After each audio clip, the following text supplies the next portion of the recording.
বাংলাদেশের রাজনীতিতে বিএনপিকে মদদ দেওয়ার মতো পরিস্থিতি যুক্তরাষ্ট্রের নেই বলে মন্তব্য করেছেন আওয়ামী লীগের সাধারণ সম্পাদক ওবায়দুল কাদের। বলেন, তাদের দাপট মধ্যপ্রাচ্যেই সীমাবদ্ধ।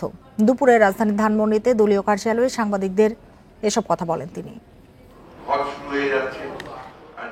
দীর্ঘ নীরবতার পর রোববার গুলশানে সংবাদ সম্মেলন করেন বিএনপি মহাসচিব মির্জা ফখরুল ইসলাম।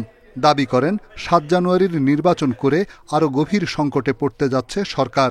এই বিগত নির্বাচনে আওয়ামী লীগের সংকট আরো গভীর হয়েছে।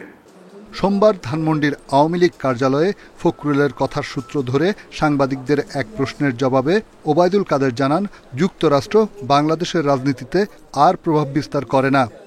সেই পরিস্থিতি এখন বিশ্ব রাজনীতিতে মোটেই নেই, এবং যারা এ দাপটটা দেখাবে তাদের দাপট দেখানোর ক্ষমতাটা মধ্যপ্রাচ্যেই সংকুচিত হয়েছে।